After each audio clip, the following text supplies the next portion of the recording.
안녕하세요. 유프리입니다. 오늘은 비트코인에 대해서 알아보는 시간을 갖도록 하죠. 먼저 코인 기본 분석을 한번 보시고 지금 현재 코인마켓캡 순위가 어떻게 되는지 한번 알아보시죠. 탑 50위까지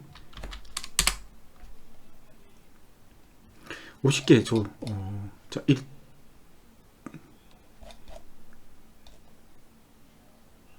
탑 50위 중에서 이제 고른 거고, 전체 코인을 대해서 얘기를 해봐야죠. 전체 코인 중에서 1등부터 10등까지 보시죠. 비트코인이 1등이고요. 지금 947만원 정도 하고 있습니다. 이더리움이 2등이고 16만 8천원. XRP가 3등이고 250원 정도 되고 있고요. 비트코인 캐시가 31만 1천원, 30만원을 돌파를 했네요. 테더가 5이고 1166원.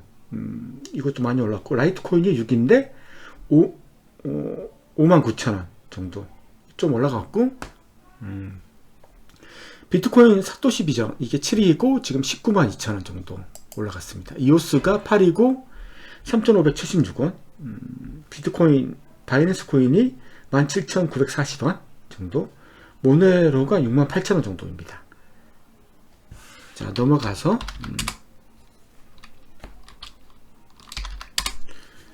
자, FCAS 스코어를 보시죠.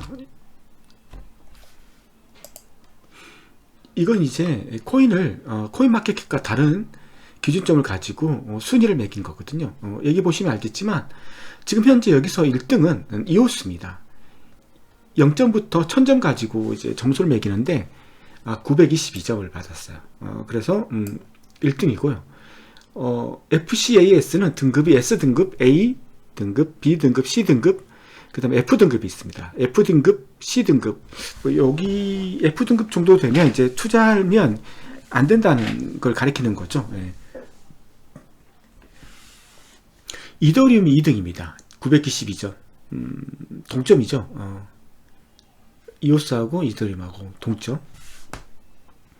비트코인이 3점입니다. 894점. 그다음 제로엑스가 4등이에요. 그래서 이번에는 제로엑스 시간 되면 제로엑스 코인이 어떤 코인인지 한번 알아보는 시간을 갖도록 할 거고, 이더리움 클래식이 5등이에요. 모네로가 6등이고 A등급이죠 다. 그다음에 스텔라가 7등, 메이커가 8등, 호라이즌이 9등이에요. XRP는 10등이에요. 카르다노가 11등, 체인링크가 13등, 뭐 이렇게 트론, 비트코인 캐시, 베이직 어텐션 토큰, 뭐 이런 순위죠. DCR이 뭔지 모르겠어요. DCR이 꽤 높은데 제로엑스하고 GCR에 대해서는 한번 이 코인이 어떤 코인인지 알아보는 시간을 갖도록 할 거고요.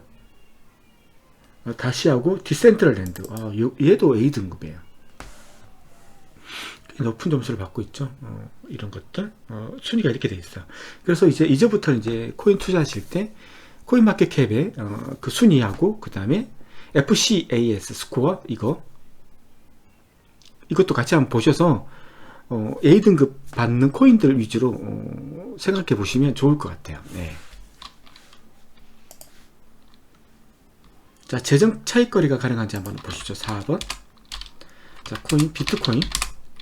이 재정거래라는 것은 한국거래소하고 해외거래소 간에 얼마큼 차이가 나는지 알아보는 건데, 지금 현재 달러당 환율이 1161원이에요. 그 다음에 USDT당 달러가 1.003달러예요. 예. 지금 보시면 업비트, 빗썸, 코인원, 코빗, 이게 한국거래소고요. 바이낸스, 비트렉스, 폴로니엑스, 비트파이넥스, 힙비트시, 후오비글로벌, 이게 해외거래소거든요. 그래서 해외거래소하고 우리 한국거래소 간의 차익거래가 얼마큼 되는지 알아보는 거죠. 보시면 알겠지만 한국에서 사실 때는 한국거래소 사시는 게 가장 싸게 살 수 있습니다. 그 중에서도 코빗에서 사시는 게 가장 싸게 저렴하게 사실 수 있다는 거죠. 보시면 알겠지만 거의 2.7%에서 3% 정도 우리 한국거래소가 쌉니다. 반대로 파시려면 어디서 파시는 게 가장 비싸게 파실 수 있느냐 하면 폴로니엑스나 바이낸스에서 비트코인을 판매하시는 게 파는 게 가장 비싸게 판매할 수 있다는 거죠. 그 다음에 힙비트시, 호비에서도 팔아도 3% 이상의 차익을 받을 수 있는 거죠. 사실 때는 국내 거래소 그 중에서 코빗 업비트 순으로 팔 때는 호흡이나 힙비트시, 그다음에 폴로니엑스, 그 다음에 바이낸스, 여기서 파시는 게 비싸게 파실 수 있다는 거죠.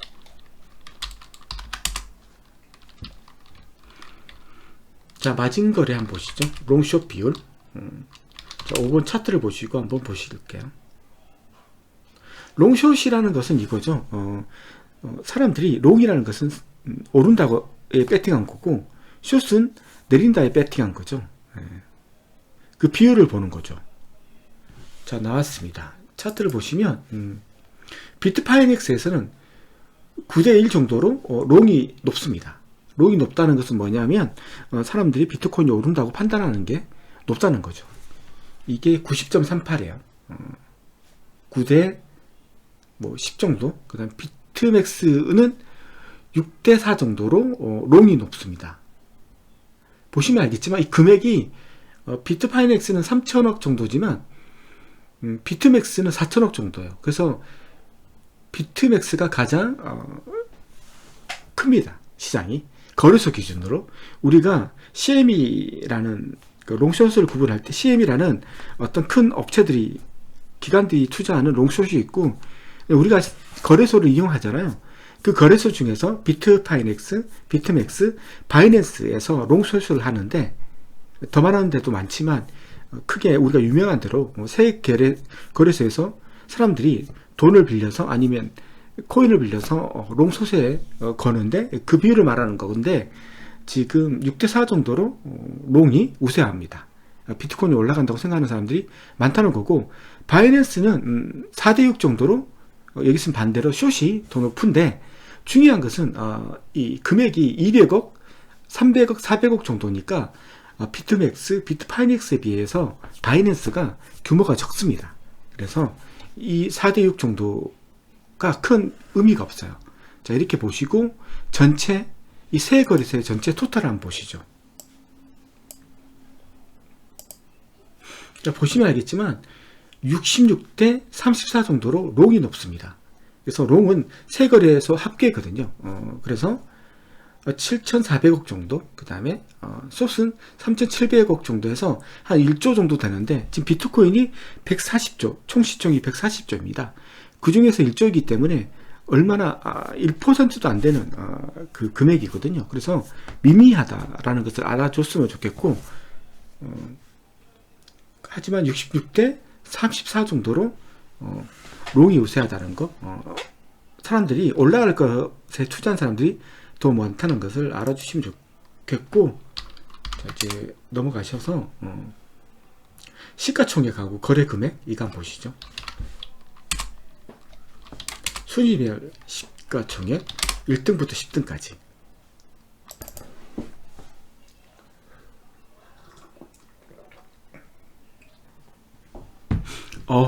비트코인 시총이 얼마냐면 대략 171조예요. 130조가 엊그제 같았는데 벌써 171조입니다. 올라갔죠? 그 다음에 7일 동안에 8% 정도 상승했어요. 비트코인이. 이더리움이 시총이 2인데 일주일 동안 한 6% 정도 했고, XRP가 10% 정도, 비트코인 캐시가 18% 정도 올라서 18%. USDT 이건 테더니까 이건 보지 마시고, 라이트코인이 16% 정도 상승했어요. 비트코인 대비 꽤 많이 올랐죠. 사토시 비전이 48% 정도 올랐어요. 이건 상당하죠. 이렇게 많이 오른 것은 상당한 겁니다. 이오스가 13%, 모네라가 12% 정도. 보시면 상승 추이를 보면 알트코인들이 비트코인보다 월등히 높은 애들이 많이 있잖아요. 뭐 이러면 좋은 거죠. 알트코인을 들고 있는 사람들한테는 좋은 거고, 특히나 사토시 비전 가지고 있던 분들은 50% 정도 상승했기 때문에 상당히 좋은 것 같아요. 그래서 BCH가 지금 시총이 1000억조, 한 5조 6천 정도 되거든요. 그 다음 사토시 비전이 3조 6천, 거의 이제 뭐 비트코인 캐시보다 많이 올라갔어요. 진짜 비트코인 사토시 비전이 상당히 많이 올라갔어요. 이게 아마도 비트코인 캐시가 미국의 채굴 회사를 만들기로 했는데 뭐 그게 뭐 영향을 미쳤는지 모르겠지만 사토시 비전이 비트코인 캐시의 시총량을 상당히 많이 따라잡고 있는 추세라고 보시면 되고, 급등별 시가총액 거래 금액 보시면 자 1등부터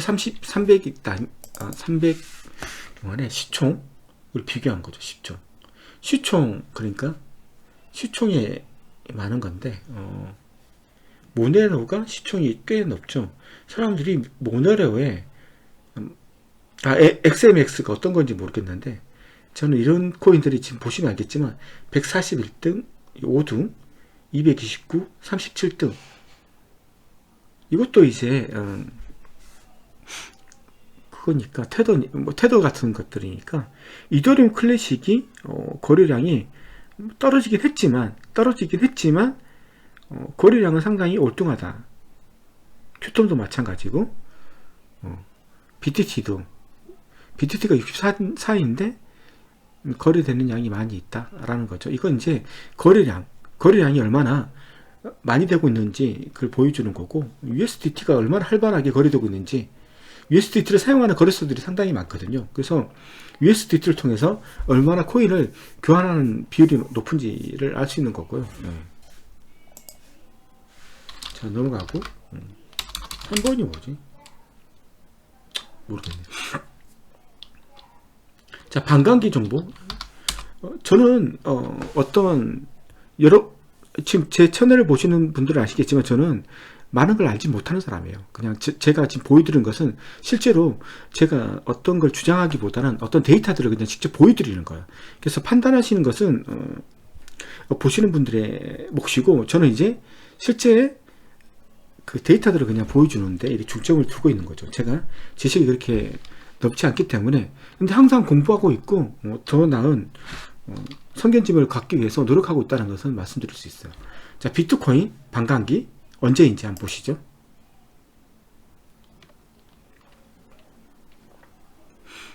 자, 비트코인 반감기가 121일 남았어요. 자, 121일이면 언제냐면 2020년 5월 12일 정도예요. 자, 비트코인 캐시는 언제냐? 그래서 반감기가 87일 정도 남았어요. 87일이면 비트코인보다 4월 8일이에요. 한 달 앞서죠. 사토시 비전은 언제냐? 88일 정도 남았어요. 88일 정도. 하루 차이죠. 하루 차이. 그래서 2020년 4월 9일이에요. 4월 9일. 그래서 비트코인 사토시 비전, 비트코인 캐시, 이건 이제 중점적으로 보셔야 되는 거고, Z캐시는 지금 1년 정도 남았기 때문에 보실 필요가 없어요. 한번 보실래요? 1년 정도 남았어요. 309일 남았잖아요. 그래서 아직 한참 남았다 라고 보시면 되고,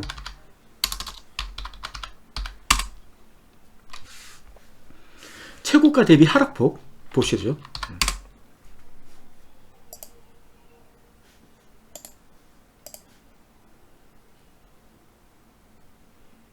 이것도 제가 프로그램을 해서 자동화해서 이제 이 값들을 가져올 건데, 아직은 뭐 시간이 없어서 못한 건데, 이건 이제 코인게코에서 하는 건데, 지금 최고가 대비 58% 하락한 거야. 자, 이더는 최고가 대비 90%. 아직도 이 정도면 뭐 이더는 조금씩 구매하셔도, 그 다음에 XRP도 93% 정도예요. 뭐 이 정도면 XRP도 조금씩 구매하시는 거. 자, 비트코인 캐시는 92%. 이 정도쯤이면 구매하셔도 괜찮지 않나. USDT 이런 거 볼 건 아니고, 라이트코인도 85% 정도. 라이트코인은 반감기가 끝났거든요. 그래서 이제 어떻게 될지, 이것도 이제 반감기가 끝난 상태이기 때문에 앞으로 더 올라갈 수 있는 여력이 높은 거니까 얘도 이제 조금씩 구매하시는 것도 어떨지. 사토시 비전은 최고가 대비 34%예요. 상당히 좋은 거죠. 이 정도면 너무나 좋은 거예요. 그래서 지금 이걸 구매하시는 것은 조금 부담감이 있죠. 자, 이오스도 최고가 대비 마이너스 86%예요. 조금씩 구매하시는 거 괜찮지 않나?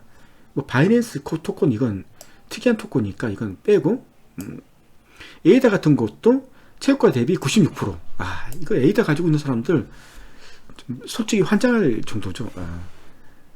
자, 모네로도 최고가 대비 89%예요. 좀 사셔도. 자, 트론 같은 경우 93%. 얘도 조금씩 사시는 것도 좋지 않나. 스텔라 로맨스 같은 것도 94% 정도. 테조스 87% 정도. 레오가 이거 선방했죠. 레오 57%. 링크코인도 선방했죠. 49%.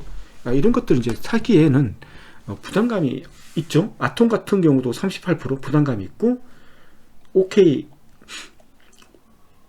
오케이뱅크 뭐 이건 토큰이니까 이건 말고, 후오비 토큰도 말고, 네오가 94%뭐 이런 것들은 조금씩 구매하셔도 괜찮지 않나 싶어요. 이더리움 클래식도 마이너스 87%. 이것도 조금씩 구매하시고, 다시도 95% 정도. 괜찮죠? 최고가 대비 많이 떨어졌으니까. 자, 이 정도로 하고, 자, 넘어가시죠. 자, 시장 지배력 비율 한번 보시죠. 9번.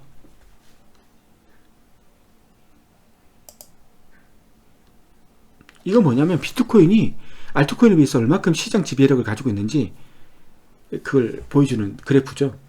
보시면 알겠지만 지금 비트코인의 시장 지배력이 전체 암호화폐 시장에서 68% 정도, 그리고 나머지가 33% 정도, 32% 정도 되는 거죠. 저는 항상 말씀드리고 싶지만 이때를 알트코인을 가지고 계신 분들은 기다려야 되는 거예요. 이때가 될 때까지, 이럴 때가 될 때까지 기다리시는 거죠. 보세요. 이 기간이 얼마나 긴지. 이 기간을 참아서 이 기간이 올 때 알트코인을 가지고 싶은 사람들은, 가지고 있는 분들은 알트코인을 팔고 과감하게 비트코인으로 갈아타는 이런 전략을 취해야 되는 거죠. 저는 이걸 기다리고 있는 거죠. 비트코인, 캐시, 뭐 테더 이런 건 빼고 라이트코인,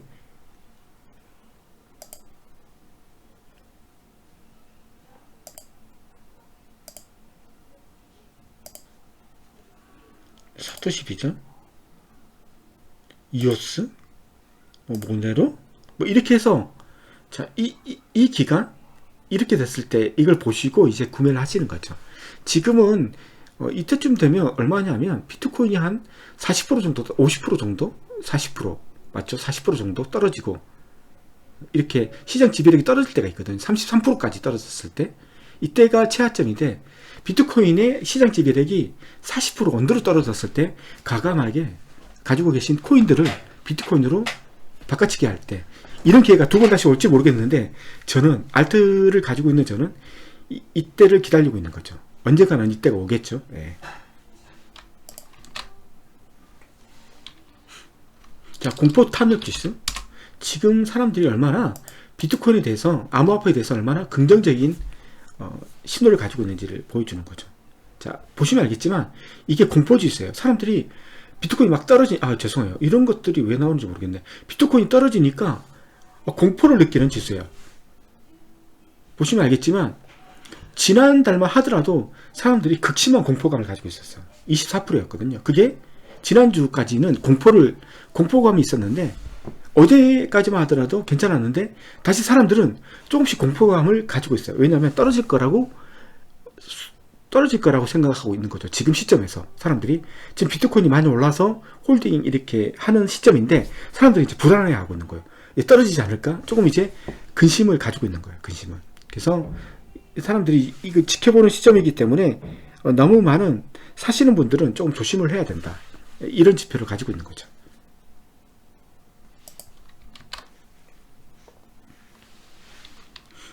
자, 그 다음에 제가 봐야 되는 것은 어떤 거냐면,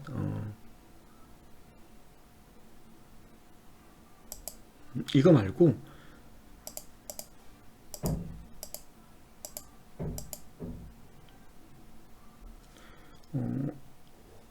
mem풀 같은 거 한번 보시죠. mem풀 31번. 이건 뭐냐면 비트코인이 얼마나 많은 트랜잭션이 사람들이 얼마나 많이 거래하는지를 알 수 있는 지표거든요. mem풀이 가져오는데 좀 시간이 걸려요. 이게 비트코인 가격이죠. 비트코인 가격이 8,000달러를 넘었어요. 사람들이. 그리고 근데 뭐 지금 해시율이 높아서 그런지 몰라도 즉각 처리를 해요. 사람들이 비트코인 거래를 많이 할 건데 그럼에도 불구하고 비트코인이 나오는 족족 다 처리를 하기 때문에 상당히 양호한 상태라는 거죠. 해시율이 높아서 채굴하는 업체들이 많아서 그런 것 같은데 안정적이다. 안정적이기 때문에 괜찮다. 많이 보시면 알겠지만 비트코인이 이렇게 높아지잖아요. 그러면 뭐 해시율이 뭐 높아지긴 해도 괜찮아요. 이렇게 높아질 때 이렇게 스텝을 하잖아요. 이게 가격이 떨어지면 이게 높아지잖아요. 이건 뭐냐면 채굴하는 업체들이 채굴을 안 한다는 거죠. 지금 이렇다는 것은 가격이 올라가서 뭐 채굴하는 업체들이 많이 해시량을 늘리고 있어서 원활하게 지금 되고 있다라고 볼 수 있는 거고. 예. 자, 비트코인 바이셀 분석이에요. 얼마큼 많은 사람들이 비트코인을 사고 있는지 팔고 있는지. 자, 바이낸스 기준으로 비트코인을 얼마큼 사고 있는지 팔고 있는지를 알 수 있는 거죠. 자, 51% 정도 사는 거죠. 48% 정도가 파는 거고. 그냥 똔똔이에요. 제가 봤을 때는. 자, 그러면 비트파이넥스는 사는 사람하고 파는 사람 비율. 사는 게 52%, 51%, 파는 게 48%. 비슷하죠, 지금 사람들이. 어떤 상태인지. 자, 그 다음에 OKEX. 51%, 뭐, 48%. 똘똘이에요. 그러니까 사는 사람들, 파는 사람들. 사는 게 조금 더 우세하다. 뭐, 이거 가지고 뭐, 비트코인이 급등할 것이다. 볼 수 있는 건 아니죠. 비트플라이어, 일본 거래소. 일본 거래소 얘는 53%예요. 이 비트플라이어, 이 거래소는 아시겠지만, 이 거래소에서 비트코인을 사는 양이 높아지면 비트코인이 급등할 확률이 높아요. 근데 이게 53%라는 것은 일본 사람들은 비트코인을 지금 많이 조금 더 우세하게 사고 있다는 거, 긍정적으로 볼 수 있다는 거죠. 그렇고 자, 구글 트렌드 41번 보시죠. BTC, 비트코인에 대한 구글 트렌드를 한번 보시죠. 얼마나 사람들이 비트코인에 대해서 관심을 가지고 있는지. 자, 8,000달러가 높아졌는데 뭐 그렇게 높은 것 같지는 않아요. 이게 올라갔다가 떨어진 거 보니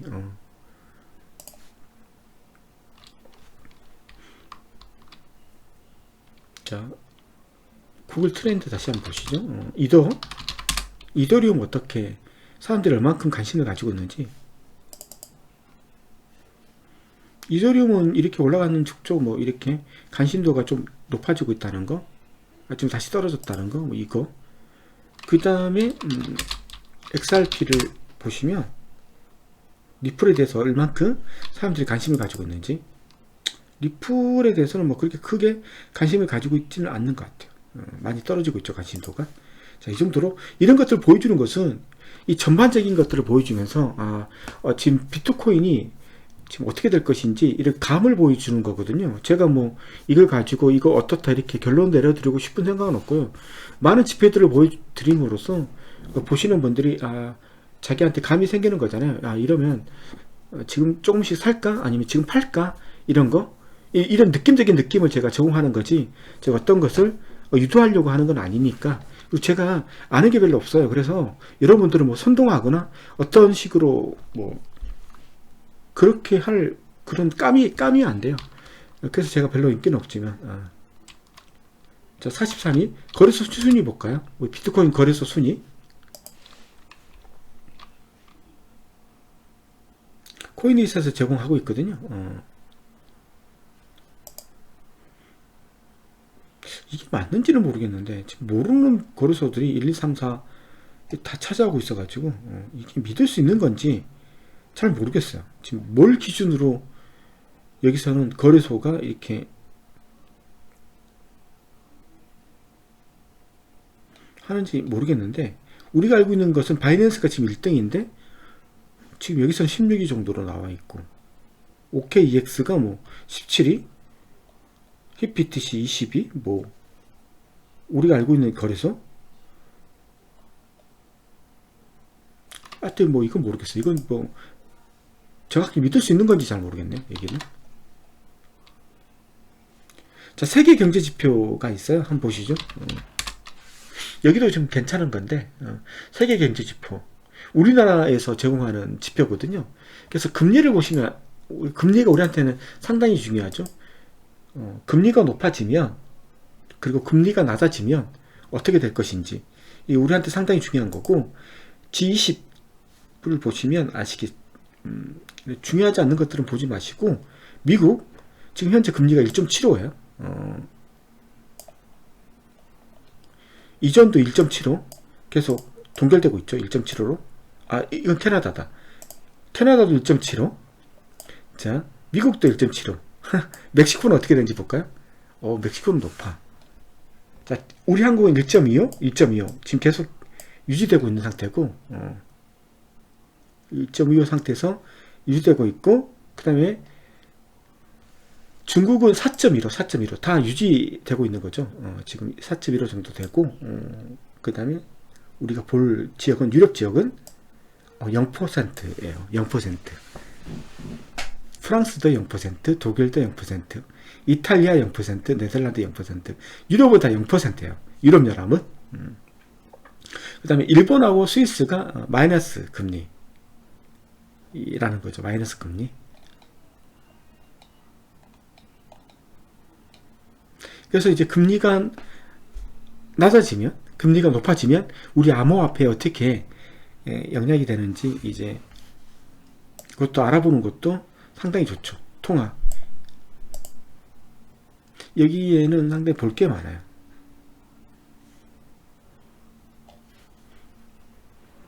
이 정도로 하시고, 또 한번 다른 거 좋은 지표가 있는지 한번 보시죠. 금리 받고 물가 상승률, 상품 통화, 통화에 어떤 것이 있는지 한번 볼까요? 가격이 얼마큼 되는지 이게 나와 있네요. 저도 이거 계속 공부하면서 여러분들한테 이게 어떤 의미를 가지고 있는지 알아봐 드릴 수도 있고,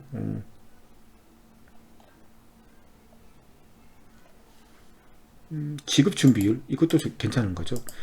제가 계속 공부해서 여러분들한테 도움이 되는 내용들을 설명해 드릴 수 있도록 할게요.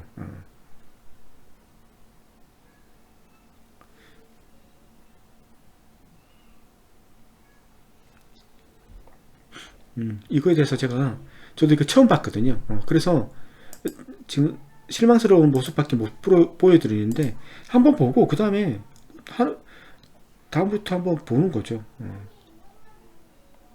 은행 간 금리 재밌는 게 많아요. 이거에 대해서 제가 다 설명할 수 있다면 얼마나 좋을까요?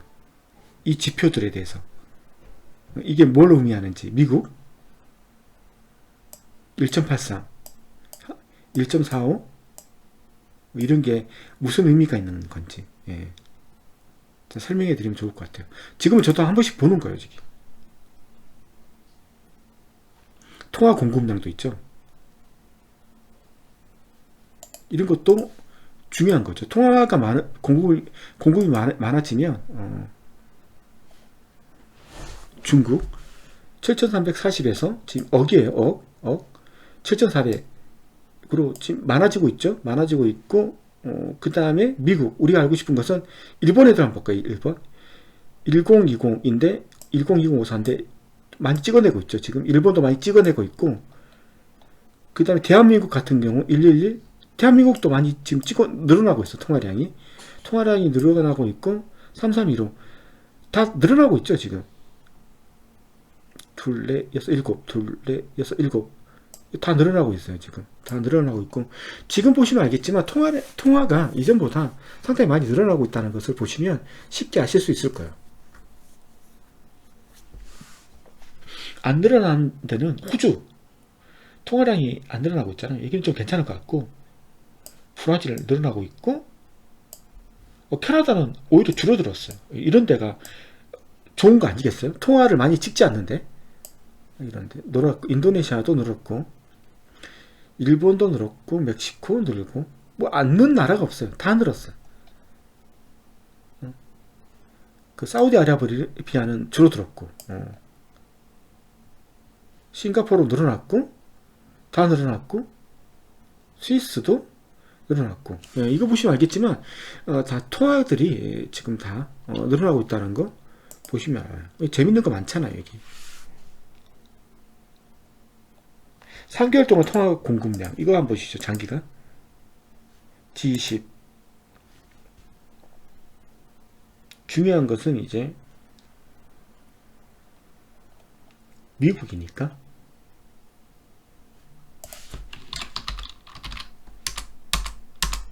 여기 미국이 없나? 미국이 없네요. 이 미국에 대한 정보는 아직 여기서는 안 가져왔나봐요. 다 늘어났겠죠. 프랑스는 오히려 줄어들었고, 유럽도 늘어났고, 캐나다도 늘어났고, 브라질도 늘어났고, 프랑스는 줄어들었다 했죠. 독일은 줄어들고 있네요. 3개월치 보면. 인도는 늘어났고, 이탈리아도 늘어났고, 일본도 늘어났고, 멕시코 늘어났고, 네덜란드는 줄어들고 있고, 사우디아라비아는 늘어났고, 싱가포르도 늘어났고, 대한민국도 조금 늘어났고, 스페인도 늘어났고, 보시면 알겠지만 통화 공급량들이 조금씩 계속 늘어나고 있잖아요. 자, 원유 생산량, 그것도 좀 재밌을 것 같아요.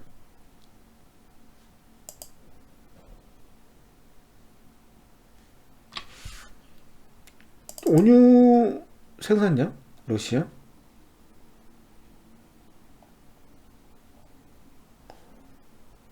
원유 생산량이 원유를 쓰는 비율이겠죠. 이게 늘어났고, 러시아는 줄어들고 있고,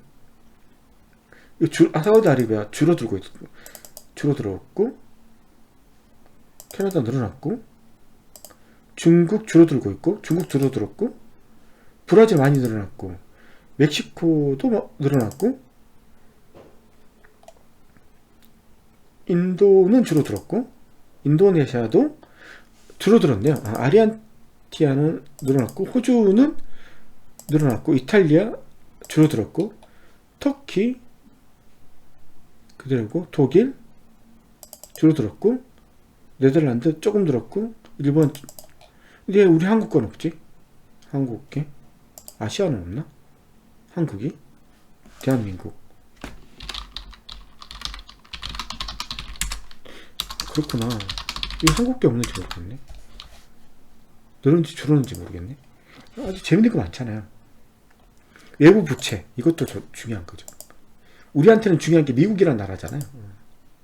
물론 일본도 중요하고. 대한민국의 외부 부채가 줄어들었죠.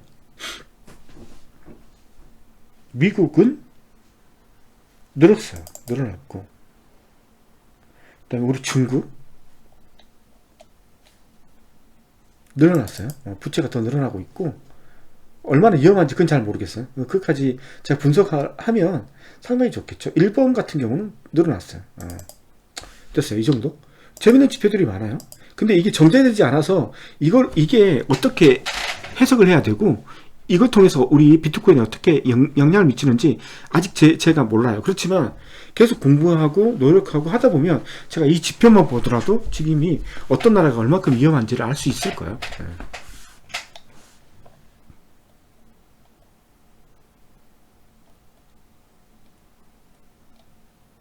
이런 것도 정말 재밌는 거 많죠. 파산 건수 한번 볼까요? 이것도 이제 우리한테 중요한 거잖아. 비트코인은 위험할수록 가격이 뛰는 안전자산이라고 하기는 좀 그렇지만, 자, 1번 파산 건수 이전에 비해서 줄었고, 대한민국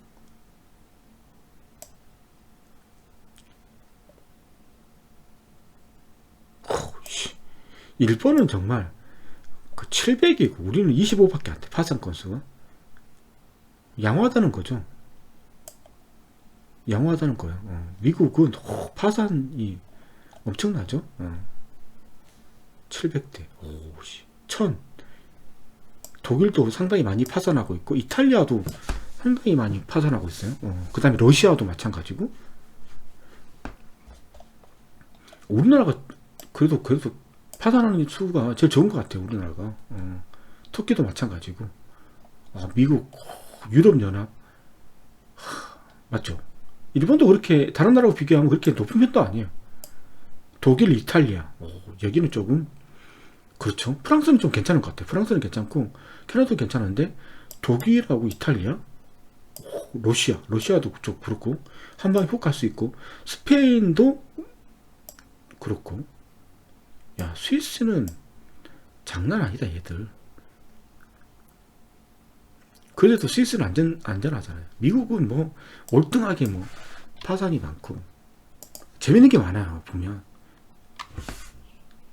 설비 가동률 이걸 보더라도 어떤지도 예측할 수 있겠죠.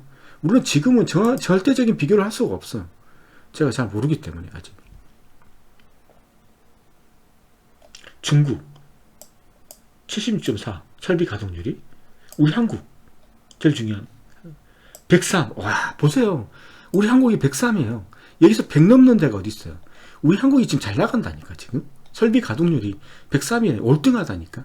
G20 중에서. 소팅이 안 돼서 진짜. 소팅이 되나? 되는구나. 소팅이 되네. 103. 일본 잘 나가. 95. 그 다음에 네덜란드, 프랑스 맞죠? 독일, 캐나다, 유럽, 멕시코, 호주, 스위스, 미국 77, 아르헨티나, 러시아 안 좋아. 아르헨티나도 안 좋고, 인도도 그렇네. 인도네시아도 그렇고, 중국도 안 좋아. 터키도 안 좋고. 월등하잖아요 진짜 우리나라가. 너무 좋아. 경쟁력 순위 볼까요? 이것도 좀 재밌는 것 같아. G20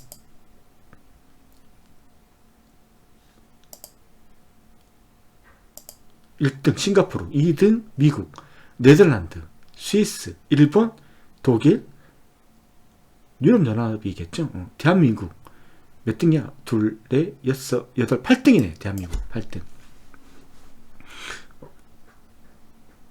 8등이에요. 경쟁력 순위가 15등에서 13등으로 올라서. 캐나다, 프랑스, 호주, 스페인, 중국, 이탈리아 월등하죠. 월등해. 여기서부터는 이제 23 막 떨어지기 시작해. 러시아 43 난리도 아니에요 지금. 아르헨티나 83. 야, 아르헨티나가 힘들다. 브라질도 그렇고, 인도, 터키, 중국 28. 우리나라가 지금 잘 나간다는 걸, 물론 모든 사람들이 다 잘 살지는 않지만, 부패 지수 한번 보시죠. 이거 재밌는 거 많다니까. 여기 꼭 아미아패가 아니더라도 이런데 뭐 재밌는 게 많아요.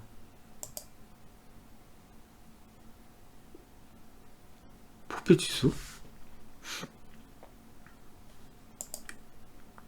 G20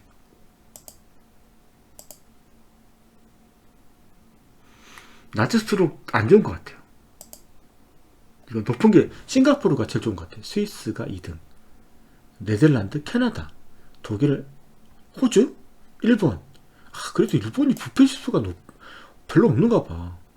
미국, 스페인, 대한민국. 우리나라가 부패 지수가 많이 높아졌어요. 부패 지수가 높을수록 좋은 거야. 그래도 아직도 더 높아져야 되겠죠. 우리나라가 부패 지수가. 스페인보다도 우리가 못해요. 스페인이 지금 깔랑깔랑 하는데도. 야, 일본 애들은 상당히 그래도 부패 높네. 애들. 내가 봤을 땐 일본보다 우리나라가 더 깨끗한 것 같은데. 지표가 이렇게 나오니까 어쩔 수 없지만. 경제 선행지수. 이것도 괜찮잖아요. 경제 선행지수.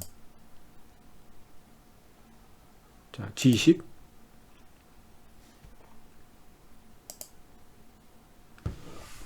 (129) 대한민국 116 116. 우리나라 좋게 보는 거죠. 우리나라를. 맞죠? 우리나라를 좋게 보는 거예요 지금. 이게 싱가포르보다 우리가 높아요. 경제 선행 지수가 우리나라가 좋다는 거지. 미국도 좋게 보고 있는 거고, 미국 최고 좋게 보고 있는 거예요. 미국이 잘 나가면 다 잘 나가는 거 아니겠어? 싱가포르, 일본, 우리나라가 경제 선행 지수가 더 좋아 일본보다. 그리고 비교가 안 돼. 이 네 나라가 정말 싱가포르, 일본, 한국 2등이에요 우리나라가. 우리나라가 이렇게 좋을 거라고 보는 사람들이 많다는 거죠. 보면 아시겠지만 호주, 캐나다, 멕시코는 마이너스예요.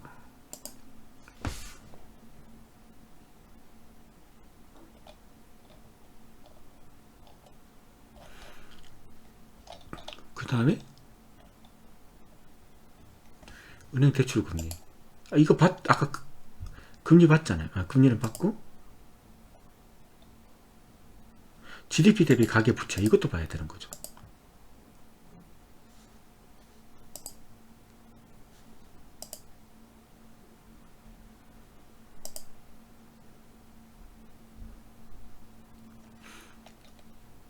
가계부채,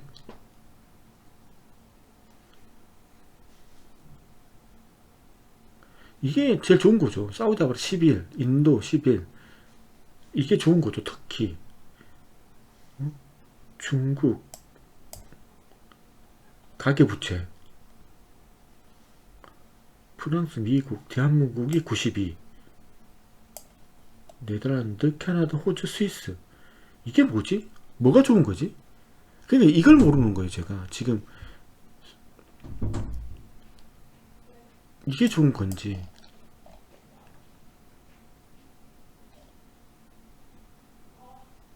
제가 봤을 때 이게 나쁜 것 같은데. 그러니까 이걸 제가 잘 몰라서 다음에는, 이게 당연히 나쁘겠죠. 근데 스위스가 제일 나쁘고, 그 다음에 호주, 캐나다, 네덜란드. 제가 알기로는 일본이 제일 높은 걸로 알고 있는데, 이건 어떤 기준으로 이렇게, 이거 가계부채가 그렇다는 거고, GDP 대비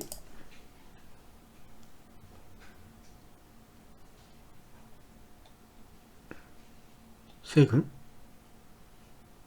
뭐 이 정도로 하시죠. 재밌는 거 많이 봤어요. 나중에 좀 더 노력해서 더 재밌는 걸 소개시켜 드리는 걸 하고, 주택가격 51번 보시죠. 미국 주택가격이요. 미국 주택가격.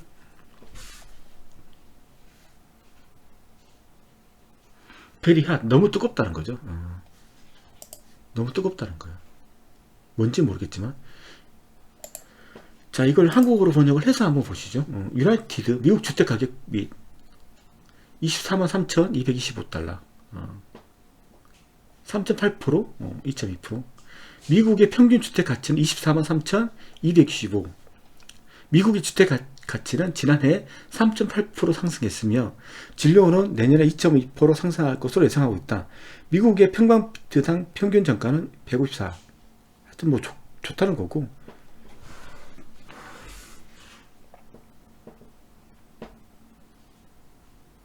막 지금 올라가고 있는 거죠. 지금 주택가격이 올라가고 있어요. 미국 시장 건강. 마이너스 주식이 있는 주택은 88.2%, 담보대출에 대한 연체는 1.1% 라는 거죠. 그리고 이게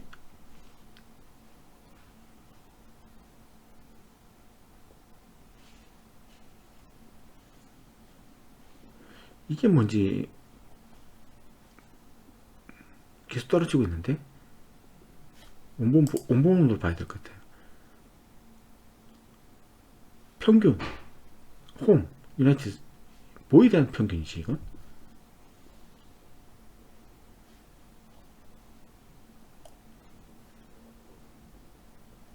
자, 이런 것들 한번 보는 거죠, 그냥. 그래서 경제가 어떻게 돌고 있는지를 봐야지 이게 종합적으로 이제 비트코인에 어떻게 영향을 미치는지도 알 수 있는 거죠.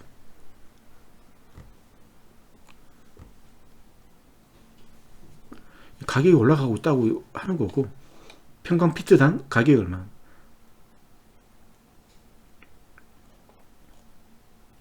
자, 이 정도 보고 나중에 제가 실망하셨죠? 저도 하면서 이제 좀 하는 거니까 이제 주택가격 벗고, 그 다음에 주식, 은, 오일 부동산에 대해서 한번 종합적으로 한번 보시죠. 여기서 재밌는 거 많아요. 여기서 S&P 500의 가격 대비 수익 비율 보여주는 거거든요. S&P 500 미국이 주로 타깃이에요. 미국 걸 봐야지 우리가 전체 세계 경제가 어떻게 흐를 것인지 알 수 있으니까 보는 거죠.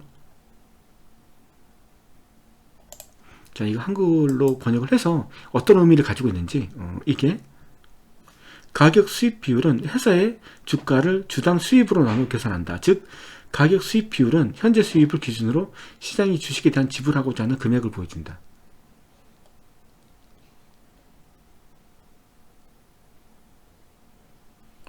S&P 500의 PE 비율은 지난 12개월 동안 보고된 수입으로 현재 시장 가격을 나눈다.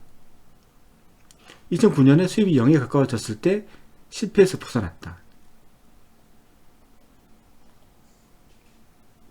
이게 보면 2000년대 1929년도 이렇게 했을 때 최고 정점이었고, 그 다음에 떨어져서 다시 올라가고 있다, 이걸 보여주는 거고, PE 비율이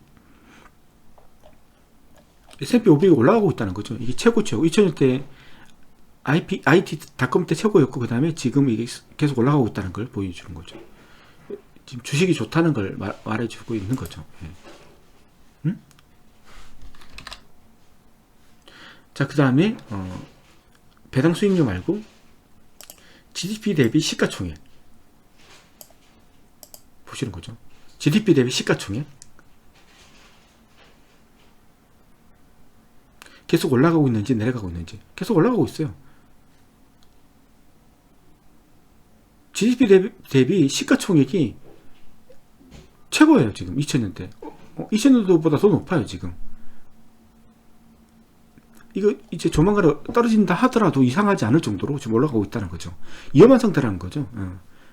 GDP 대비 뭐 주식시장이 엄청나게 좋다는 거죠. 지금.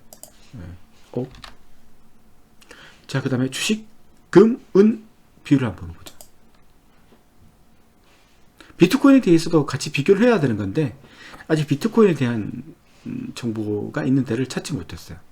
자, 보시면 알겠지만 노란색이 골드예요.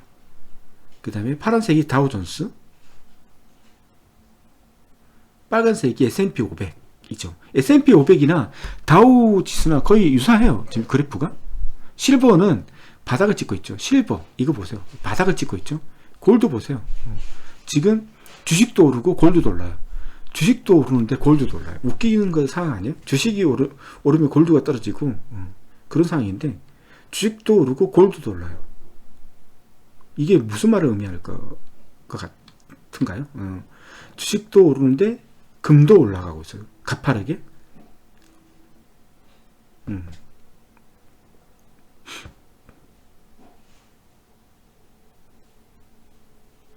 보시면 알겠지만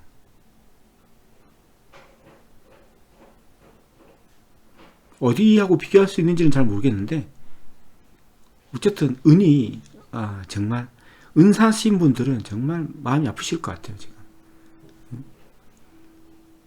주식이 올라가는데 금도 가파르게 오르고 있어요.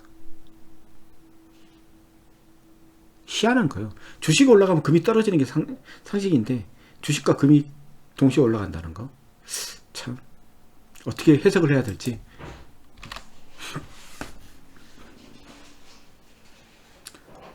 다우 대 금 비교 한번 보시는 거죠. 다우 대 금 비교 거의 똔똔이겠죠. 둘 다 같이 올라가니까. 닷컴 버블일 때 이 정도였어요. 주식 대 금 비율이.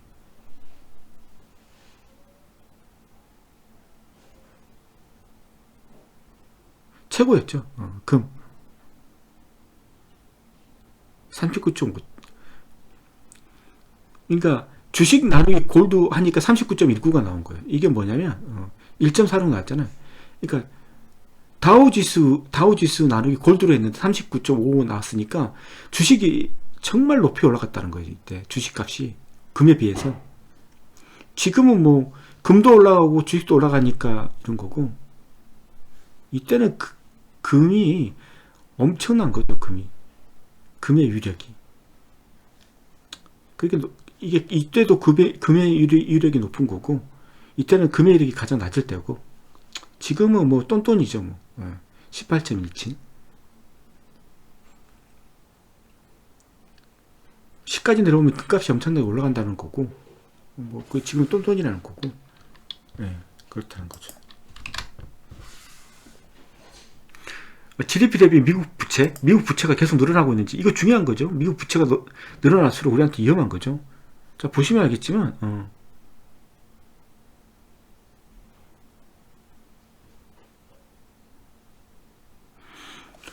GDP 대비 부채가 높아지고 있어요. 100 이상이에요. 100.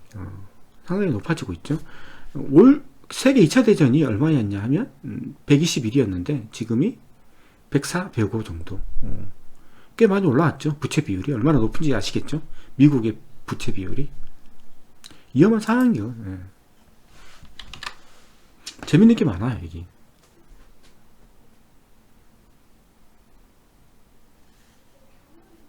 뭐 이 정도로 보시면 될 것 같고. 자, 세계 미세먼지 현황.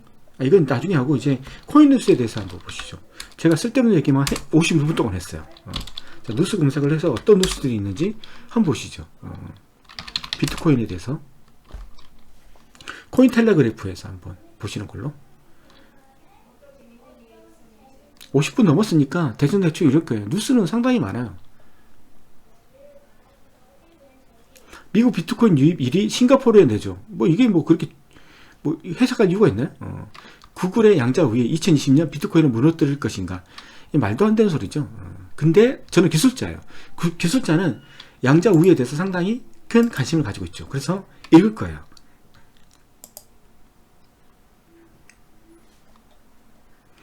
(2020년도에) 비트코인 무너뜨릴 수 없다는 건 알고 있는 거고, 이게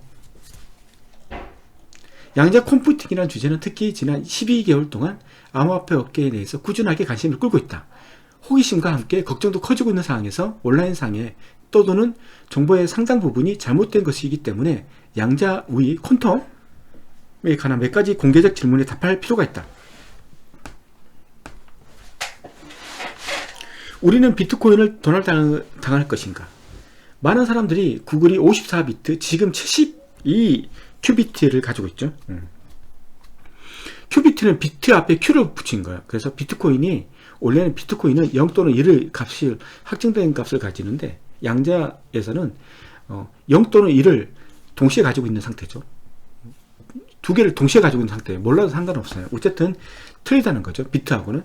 양자 프로세서인 시카모가 시스템을 뛰어넘어 모든 사람의 비트코인을 훔칠 수 있을까 두려워하고 있다. 현재의 비트코인 네트워크 구현에 변화가 없다면 5에서 10년 안에 이것이 현실화될 가능성이 매우 높다. 보시면 현재의 비트코인 네트워크 구현에 변화가 없다면 50년 안에 10년 안에 기술자들이, 비트코인 기술자들이, 암호화폐 기술자들이 아무것도 안 하고 가만히 있으면 5년에서 10년 안에 내가 가지고 있는 비트코인을 도난당할 수 있다라는 거죠. 그건 맞는 말이에요. 그렇지만 전제가 되는 것은 기술자들이 아무 조치를 취하지 않는다면이에요. 말도 안 되는 가정을 가지고 지금 얘기하고 있는 건데, 지금 얼토당토 않는 거예요. 개발자들은 준비를 시작하는 것이죠. 지금 개발자들 준비하고 있어요. 정말로 놀라운 점은 양자 우위를 부정하는 사람들이 문제의 실체를 반박하면서 걱정할 필요가 없다고 주장하는 것이다. 슬프게도 진실은 그 반대이다. 이게 말 그대로 믿을 것인지 아닐 것인지는 판단해보죠. 복잡한 분권 시스템을 전혀 새로운 암호 스택으로 업그레이드 하기란 쉽지 않은 일이기 때문에 이 문제를 해결하기 위해서는 집단적인 노력이 필요하다. 10년에서 20년 정도의 성숙기를 거친 생태계는 양자 컴퓨팅이 예상된 수준까지 발전할 경우 심대한 타격을 입을 수 있다. 아무것도 안 한다면. 무슨 말인지 알겠어요? 사람들이 바보는 안 돼요. 비트코인 개발자들이 몇 명이나 있는데 그 사람들이 양자가 현실화됐을 때 지금 아무것도 조치를 취하지 않으면 몇 분 안에 내 비트코인 주소를 틀릴 수 있어요. 그건 맞아요. 그건 맞다니까. 몇 분 안에, 심지어는 몇 분 안에, 몇 초 안에 털릴 수가 있어요. 맞아. 아무것도 안 한다면 기술자들이. 하지만 양자가 풀지 못하는 암호화 로직을 도입할 거라고. 비트코인이든 어디든지 간에. 이건 믿어 의심치 않아요. 네. 이를 확신하는 이유는 현재 암호화 방식이 양자 컴퓨터의 위조 서명에 취약하다는 점에서 비롯된다. 우리는 퍼블릭하고 프라이빗 두 가지 주소를 가지고 있죠. 그래서 퍼블릭 주소는 우리가 주소로 비트코인 우리 입금 주소로 쓰고 있어요.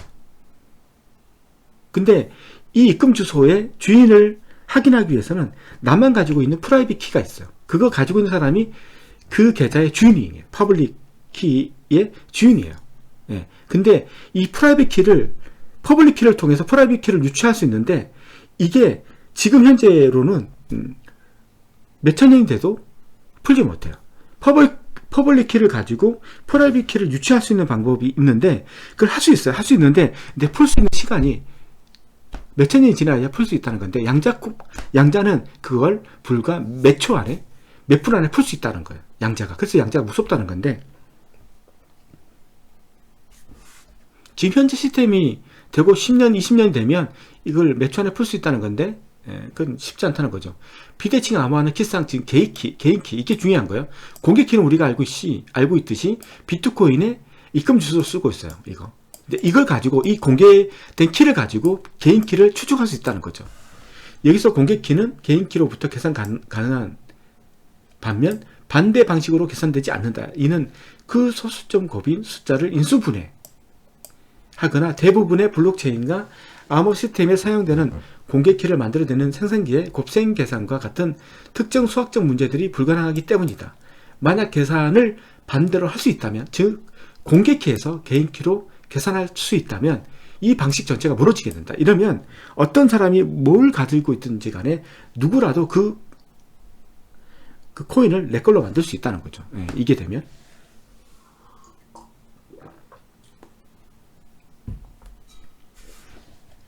구글이 남은 비트코인을 모두 채굴할 것인가? 이거 그냥 그만 읽을게요. 중요한 것은 이거죠. 비트코인 보유자들은 2020년에 양자 문제를 걱정해야 할까? 아니다. 하지만 암호화폐 개발자 커뮤니티와 기업들은 이 문제에 집중해야 된다. 중요한 것은 우리한테 중요한 게 아니고 이건 양자가 풀지 못하는 암호화 로직을 개발해서 그걸 비트코인에 적용하는 거죠. 그걸 적용하는 순간 양자가 된다 하더라도 그래도 몇천 년이 지나야지만 몇백 년이 지나야지만 풀 수 있다는 거죠. 그건 누가 만들어야 되느냐? 암호화폐 개발자들, 그 다음에 암호를 만드는 핵심 개발자들이 노력을 해야 된다는 거죠. 만약 구글의 시카모아보다 훨씬 더 성능이 좋은 양자 컴퓨터가 이미 구축되어 있는데 우리가 그것에 대해 알 수 없다면 어떻게 해야 될까? 블록체인 구현과 비대칭 암호에 의존하는 다른 모든 시스템에서는 가능한 한 빨리 양자 내성 암호 스택으로 업그레이드 해야 된다. 암호화 방식을 지금 SHA-256, SHA-1024 이걸 쓰지 말고 양자가 풀지 못하는, 양자가 몇백 년이 들어도 풀지 못하는 암호화 새로운 알고리즘을 도입하면 돼요. 그래서 그걸 할 수 있는 유일한 집단은 누구예요? 미국이잖아요. 미국. 지금 현재 미국이 그걸 우리는 5년, 10년 안에 그걸 이루어질 거라고 보고 있는데 미국이 1년 안에 그걸 업그레이드 시켜놓고 미국이 우리들 모르게 개인들의 비트코인을 해킹하는 거 이런 것들 위험성이 밖에 없잖아요. 예. 그런 일은 없다. 그런 일이 생기면 비트코인은 그런 게 있죠. 하드 블록체인 다시 그냥 거꾸로 돌려버리는 이런 방식을 통해서 어떻게든 해 나가겠죠. 만약 이런 일이 발생한다면. 그런 일이 발생하지 않아요. 하지 않는데 걱정할 필요 없다는 거죠. 캐나다 TMZ 블록체인, 미국 채굴 고객 위에 장비 1000대 설치, 그렇다는 거죠. 북한 해커 그룹 암호화폐 탈취 말로웨어 크게 변경.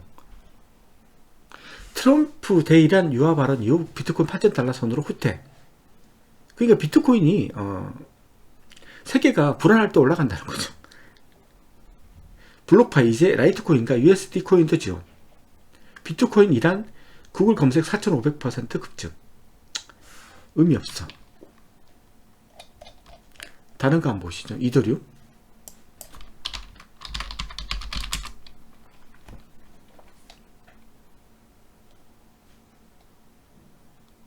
한국 블록체인 그 기술력을 해외에서 인정받다. 이더리움 2.0 스마트 계약용 컴파일러에 버그 발생.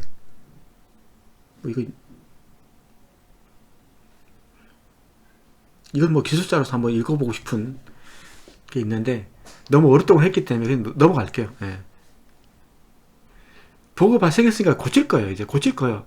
그러니까 몰랐을 때는 큰 위험이 될 수 있지만 어떤 문제가 버그가 있다는 거, 어떤 프로그램에 어떤 버그, 어떤 해킹 당할 수 있는 위험 요소가 있다는 것을 알게 된다면 그 문제가 되는 게 아니에요. 아는 순간 고쳐서 그걸 패치해버리면 되기 때문에 알았다는 거잖아요. 이제 문제가 안 되는 거예요. 예. 새 한국 암호화폐 거래소들 비즈니스 변신 선언. 이걸 한번 읽어봐야 되겠는데 어떻게 변신할 건지. 9일 관련 업계에 따르면 국내 주요 암호화폐 거래소들은 새해를 맞아 조직 개편 및 대표이사 교체, 뭐 이게 뭐 그렇게 크게 빗썸 R&D 강화 위해 연구소 설립. 자, 빗썸을 운영하는 빗썸코리아는 블록체인 기술 및 거래소 시스템 고도화를 위해 자체 연구소를 설립하고 연구 개발 역량 강화에 나섰다. 연구소는 블록체인 연구팀, 아키텍처 연구팀, 개발 연구팀 등으로 나누며 사내 워킹그룹 인력을 포함 30여 명으로 구성됐다. 향후 연구 과제에 대한 자문과 기술 지원을 위해 정보기술 전문가, 교수 등 외부 인력이 추가 합류할 예정이다. 연구소는 퍼블릭 블록체인, 트랜잭션 분석, 암호화폐, 프라이빗키 보안 강화, 대량 동시 주문에 대응하는 고성능 거래 매칭 시스템 연구. 별로 재미없어. 오세진 신임 대표 체제 구축한 코빗. 지난해 원화 입출금 중단 사태로 어려움을 겪었던 코빗은 대표이사 교체라는 승부수를 띄웠다. 대표이사 교체를 통해 조직을 재정비하고 올해 디지털 종합 금융 사업자로 한 단계 도약하겠다. 새 사내 대표이사는 서울대학교에서 경영학을 전공한 뒤 바클레이즈, 서울지점, 뱅크 오브 아메리카. 재미없어. 넘어갈게요. 아이씨. 해외 진출. 뭐 그렇게 큰 건 아닌 것 같은데.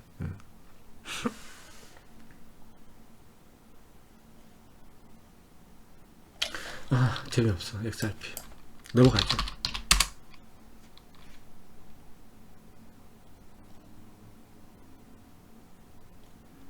XRP는 뭐 별로 소식이 없어요, 보면. 재미없는 것 같아요. 자, 코인데스크 한번 보시죠. 1시간 넘어가니까 이제 피곤해요. 자고 싶어요.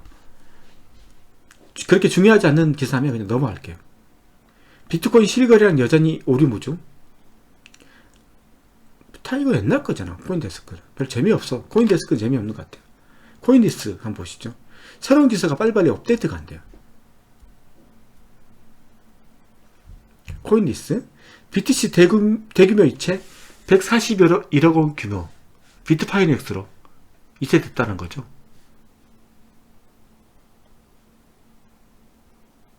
이더리움 클래식 노드 하드포크 업그레이드 활성화 준비한대.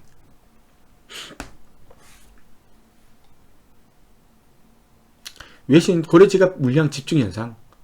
13일 출시 예고 CME BTC 옵션 여전히 승인 대기죠. 블록체인 결제 플랫폼 큐티 탈중앙화 대출 플랫폼과 협력. OKEX 뭐 중요한 게 아니야. 아가타 하드포크 블록 높이 도달. 재미없어. 크립토 공포 탐욕지수 45 중립에서 공포로. 아까 그 얘기했던 거잖아요, 이거.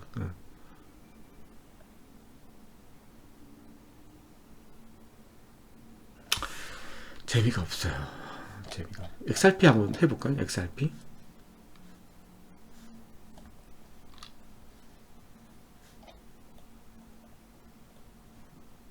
여기서 이더리움.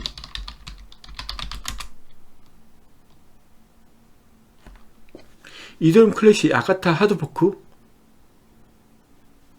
1시간 후 진행. 와이스 크립토 레이스팅스 이더 2.0 암호화폐 산업 성공 중요 요소. 이거 한번 읽어봐야 되겠는데. 네.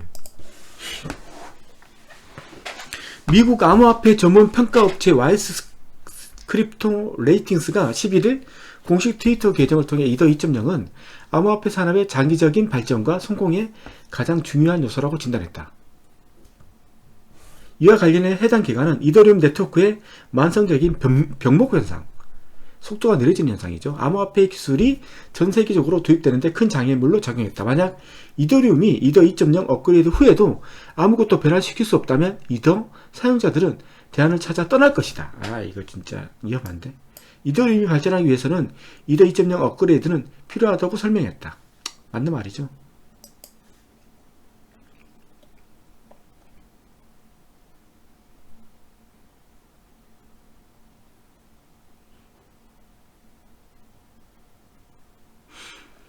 이더리움 확장성 개발팀 플라즈마 그룹 이더 확장성 솔루션 연구 중단. 이것도 한번 읽어봐야 되겠는데. 좋은 소식은 아니잖아요. 연구하는 걸 중단했으니까.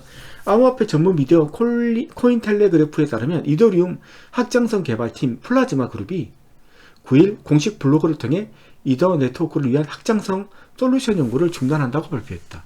이와 관련 개발팀은 지난 1년간 연구 결과 플라즈마 확장성에 대한 이론적 기반이 이미 마련됐으며 더 이상의 연구가 필요하지 않다고 판단했다고 말했다.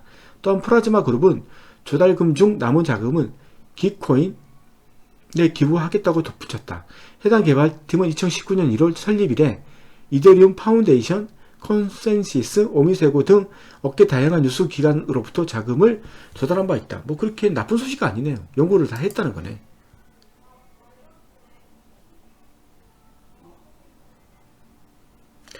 리서치 작년 이더 트론 이오스 뎁 거래량 비중 99%. 이 세 개가 99%라는 거죠. 체인DD가 뎁 리뷰 2019년 뎁 마켓 보고서를 인용, 지난해 이더리움, 트론, 이오스 뎁 거래량 비중이 98.65%를 기록했다고 했다. 이 세 개가 다 시장을 다 차지했다는 거죠. 다음은 보고서 주요 내용이다. 이더, 트론, 이오스 뎁스 2146, 663개, 668개, 이더, 트론 거래량 128억, 44억, 61억. 신규 뎁 668, 579, 408.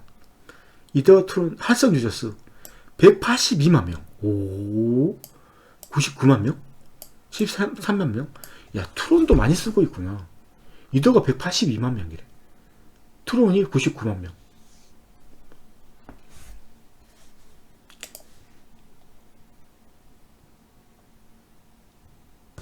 아, 코인리스가 괜찮은 것 같아, 뉴스들이. 코인게코.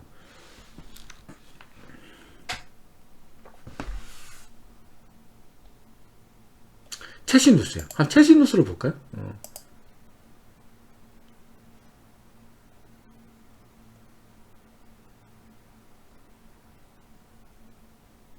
비트코인 네트워크 온체인 활동 흡증으로 스팀 수집.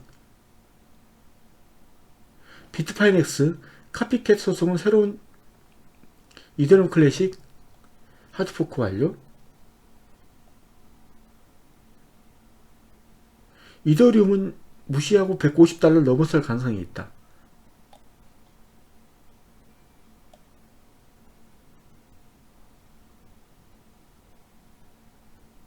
이건 뭐 그렇게 재밌는 건 아니네요. 한글로 하는 것도 좀 쉬운 것 같지는 않고.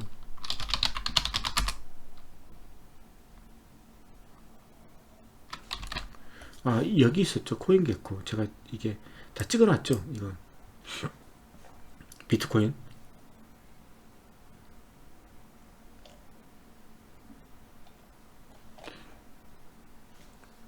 자, 한국 있죠. 그래, 이렇게 한글로 나와야지. 내가 왜 이렇게 했을까? 한글로 이렇게 해줘야지. 코인 비트코인.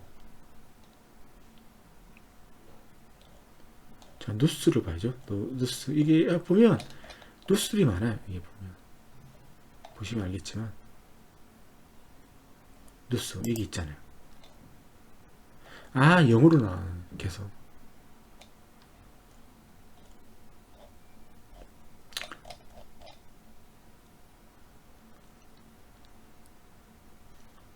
매수매도 재미없는데 이건 다음에 할게요. 오늘은 1시간 넘어서 집중도가 많이 떨어지는 것 같아요. 그래서 이 정도로 하고 오늘 코인에 대한 브리핑은 이 정도로 마치도록 하겠습니다. 들어주셔서 감사합니다.